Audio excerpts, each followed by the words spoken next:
My dear students, this is class 12 maths chapter 2 exercise 2.5 la question number 9 போட போறோம். ஓகேவா? Show that equation z cube plus 2 z bar equal to 0 as 5 solution அப்படினு prove பண்ணனும். ஓகேவா? சரி. நான் இந்த ஈக்குவேஷன் இங்க எடுத்து எழுதிக்கிறேன். z cube plus 2 z bar equal to 0. இப்போ இந்த plus 2 z bar இருக்கு இல்லையா? அது நான் இந்த சைடு கொண்டு போயிடுறேன். அப்ப z cube equal to minus 2 z bar. இப்போ ரெண்டு சைடுலயும் mod எடுக்கிறேன். Take mod both side. அப்போ mod z cube equal to mod minus 2 z bar. இப்போ இந்த minus 2 தனியாக mod இதுக்கு தனியாக mod போட்டுக்கலாம் நம்ம. அப்போ mod z cube. இப்போ இதுலேயும் நம்ம பவரை மேலே எடுத்துக்கலாம். ஓகேவா? நல்லா கவனிங்க. mod z power n equal to mod z power n ன்னு எழுதலாம். ஸோ இந்த ப்ராப்பர்ட்டி இங்கே யூஸ் பண்ண போகிறோம். mod z அதுக்கு பவர் 3. இப்போ இது ரெண்டு மாடாக போட்டுக்கலாம். minus 2க்கு தனியாக mod z பாருக்கு தனியாக mod. ஓகேவா? இப்போ இன்னொரு ப்ராப்பர்ட்டி mod z பாருக்கான வேல்யூ mod zக்கான வேல்யூ ஈக்குவல் தான். அது வந்து இங்கே யூஸ் பண்ண போகிறேன். இப்போ மாடுக்குள்ளே மைனஸ் நம்பர் இருந்தால் ப்ளஸ் வேல்யூவாக மாறிடும். ஸோ அடுத்த ஸ்டெப்பில் இதை வந்து ப்ளஸ் வேல்யூவாக எழுதிக்கிறேன். இதுக்கு பதிலாக வந்து mod zன்னு எழுதிக்கிறேன். ஓகேவா? ஸோ இந்த ப்ராப்பர்ட்டி நான் இங்கே யூஸ் பண்ணிட்டேன். இப்போ இந்த 2z இருக்கு இல்லையா, 2 mod z இருக்கு இல்லையா, அதை வந்து ரைட் ஹேண்ட் சைடு கொண்டு வரேன். mod z cube minus 2 mod z equal to 0. ஓகேவா? எல்லாம் இந்த பக்கம் வந்தாச்சு. இப்போ ஒரு mod z ரெண்டு டேர்மில் காமனாக இருக்குது. அப்போ ஒரு mod z நான் காமனாக வெளியே எடுத்துடுறேன். அப்போ இங்கே என்ன மீறும்? ஒரு பவர் வெளியே போயிடுச்சு இல்லையா, அப்போ mod z ஸ்கொயர் உள்ள மீறும். இங்கே என்ன மீறும்? mod z வெளியே போயாச்சு. அப்போ -2 மட்டும்தான் மீறும். Equal to 0. இப்போ ரெண்டு ஃபேக்டர்ஸ் பாரு, இது ஒரு ஃபேக்டர், இது ஒரு ஃபேக்டர். அப்போ mod z ஈக்குவல் டு 0. இன்னொரு factor mod z square -2 equal to 0. இப்போ இதில் நம்மளுக்கு ஒரு சொல்யூஷன் கிடைச்சிடுது. இதை வந்து 0 சொல்யூஷன் சொல்லலாம். அதாவது ஈக்குவல் டு 0 வந்து இதில் ஆன்சரு. அப்போ mod zக்கு ஒரு ஆன்சர் நம்ம எடுத்துட்டோம் இல்லையா. So is a 0 solution.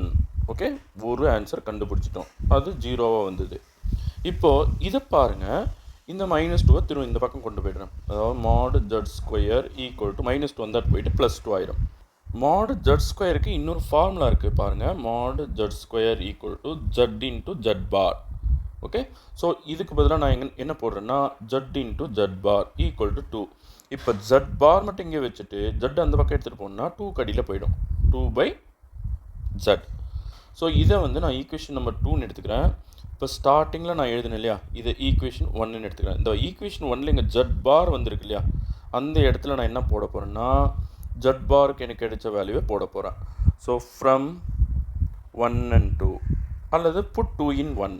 அப்போ என்ன ஆகுன்னா ஈக்குவேஷன் z கியூப் அப்படியே எழுதிக்கலாம். z கியூப் நான் மாற்றலை, நான் அப்படியே எழுதியாச்சு ஃபஸ்ட் டேர்மு. ரெண்டாவது டேர்மில் பாருங்கள், ரெண்டாவது டேர்மில் 2z பார் இருக்கு இல்லையா, ஸோ 2 அப்படியே எழுதிக்கிறேன். z பாருக்கு பதிலாக மட்டும் 2/zன்னு எழுத போகிறேன். Equal to 0. இதுதானே ஃபஸ்ட் ஈக்குவேஷன். ஈக்குவேஷன் 1 பாருங்கள், நல்லா பாருங்கள். z cube plus 2z bar equal to 0. So right hand சைடில் 0. இப்போது இதுக்கு அடியில் ஒரு 1 போட்டுக்கிறேன். இவன் ரெண்டு பேரும் மல்டிப்ளை பண்ணிக்கிறேன். z cube by 1 plus 2 2s are 4/z equal to 0. ஜட்டுக்கு 1க்கு எல்சிஎம் எடுத்தால் ஜட்டு தான் வரும். அப்போ கிராஸ் மல்டிப்ளை பண்ணும்போது இன்னொரு பவர் அதிகமாகிடும். z into z cube, z power 4. இப்போ எல்சிஎம்க்கு மேலே இருக்கிறது as it is equal to 0. இப்போ இந்த ஜட்டை எடுத்துகிட்டு போய் 0வால் மல்டிப்ளை பண்ணிட்டா z பவர் 4 + 4 ஈக்குவல் டு 0 அப்படின்னு கிடைக்குது. இதுக்கு நமக்கு 4 சொல்யூஷன் கிடைக்கும். இந்த ஈக்குவேஷனுடைய power is 4. therefore it has 4 non-zero solutions. ஓகேவா? தென் இங்கே ஒரு 0 சொல்யூஷன் கண்டுபிடிச்சோம் இல்லையா, பாருங்கள். இங்கே ஒரு 0 சொல்யூஷன், இங்கே ஒரு 4 நான்-ஜீரோ சொல்யூஷன், மொத்தமாக 5 solution. therefore it has 5 solutions. இங்கே தேவைன்னா எழுதிக்கோங்க, இன்க்ளூடிங் 0 சொல்யூஷன், இன்க்ளூடிங் 1 0 சொல்யூஷன். மேலே கண்டுபிடிச்சோன்னே 1 0 சொல்யூஷன், அதோடு சேர்த்து இங்கே ஒரு 4 சொல்யூஷன், மொத்தமாக 5 சொல்யூஷன்ஸ். Okay, thank you students.